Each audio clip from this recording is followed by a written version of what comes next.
interviews. In August 2001, actor James Woods was on a flight from Boston to Los Angeles when he observed some Middle Eastern passengers acting strangely. He told authorities what he saw, and the FBI has apparently corroborated that it may have been a dry run for the 9/11 hijackers. I was on a flight. Without going into the details of what made me suspicious of these four men, although it would have been blatantly obvious to the most casual observer, I took it upon myself to go to the flight attendant and ask to speak to the pilot of the plane. The first officer came out. I reported to him that I felt that the four men, and I said, "Can you look over my shoulder and see who I'm talking about?" And he said, "Yeah." I said, "I think they're going to hijack this plane. I mean, everything they're doing," and I explained to him these details, which I've been asked to keep private until whatever jurisdiction, whatever trials may take place. Their behavior was such that I felt they were going to hijack the plane. I also said I'm very much aware of how serious it is to say on an American aircraft in flight the word hijack. So yeah. I'm saying this because I really have reason to believe it's true. As I found out later that not only did he make a report, but the flight attendant also made a report of my suspicions to the FAA. When I got home that night, it had been a very turbulent flight. I had said to this woman I'm dating and my girlfriend and my best friend, they said, "That was the flight." And I said, "Well, aside from the terrorists and the turbulence, it was fine," which was, now in retrospect, not such a very funny joke, but it was August 1st and nobody was thinking along those lines. And when 9/11 happened, we were all stunned, and we all happened to be at my house that evening, and my friend Scott said to me, "Remember that flight you took in August?" I said, "Yeah, I've been thinking about it all day." He said, "Well, maybe you should call the FBI." And I said, "I'm sure they're being inundated," but I thought it over and I called the local office, and within 2 minutes got a hold of a very intelligent young man, a special agent there, who took the report. And I said, "I hope I'm not wasting your time." He said, "Well, we have so many reports coming in." And he said, "And by the way, even if this leads to something, we don't like to backwash information to people, because in case they have to go to a trial and be witnesses or whatever, so you won't hear from us." I said, "Well, great." And he said, "But we appreciate your calling."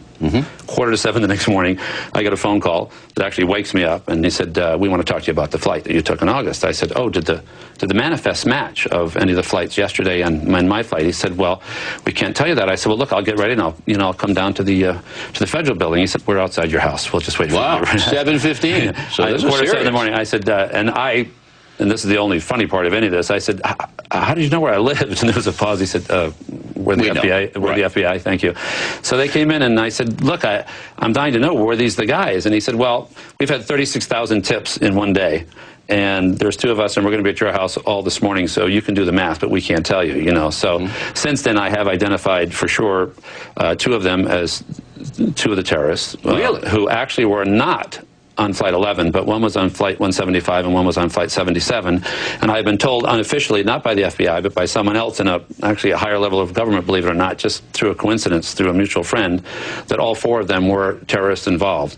That is unbelievable. So there was basically a rehearsal what these guys were doing. Right, but what's significant about this is that it was a rehearsal with four men, and I can't say it as a fact that they were the four, but I've been led to believe, without going into details of how, that they were on different flights. So the notion that they were separate cells, and this is tricky territory, but I think in the Moussaoui trial there's going to be some contention that, he was a soldier and didn't know what was going to happen until he stepped on the plane and then decided in a fit of good conscience not to be a terrorist anymore.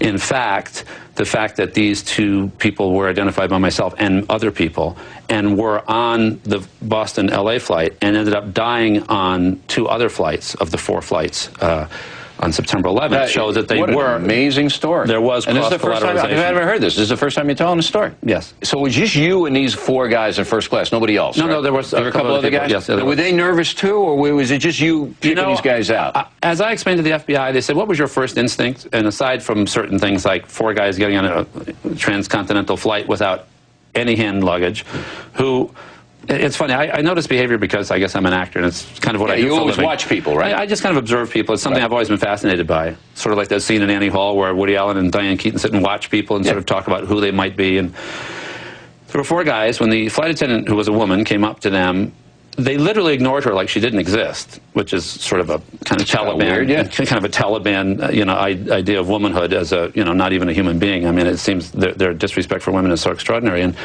And they didn't order alcohol, and they said to me, what did you think these guys were? I said, well, I thought they were either four law enforcement officers or four terrorists, in that they had that thing that guys who are undercover or on a mission have between each other, and it's impossible to explain. Well, you were lucky. Well, you're absolutely lucky that they didn't decide to do it a month before. By the way, one thing I must clear up that has been sort of misreported in the press. I did not report this to the FBI before September 11th. Right, just the FAA. And it was only done by, as I understand it, the flight crew, as I've been told later. And, you know, there are people who love to take pot shots. I can't tell you. Why? I mean, I think you did the right thing. Well, no, but they'll say, oh, you told the FBI and they didn't do anything. That's completely and utterly don't worry wrong. About those pinheads. No, but, I mean, you did exactly the right thing. No, but I mean, you know, if you worked with these people, as I have, they are incredibly dedicated people. And it's just something I want to go on record as saying. Good. I've had nothing but great experience with them. In some of your interviews, you have been very hawkish against the terrorists. I mean, probably the most outspoken Hollywood guy. And you used the word towel heads one time. Did you take a lot of heat on that?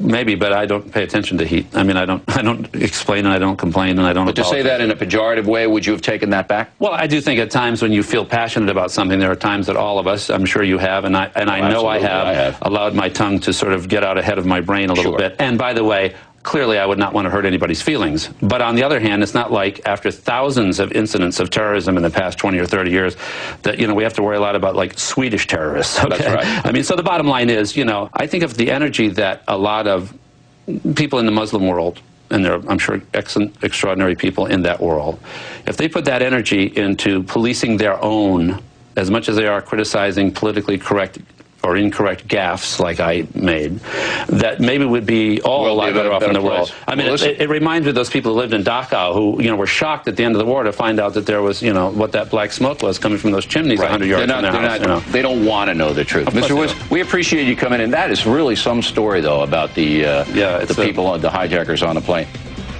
That interview with James Woods took place just a few months after the 9/11 attacks, and directly ahead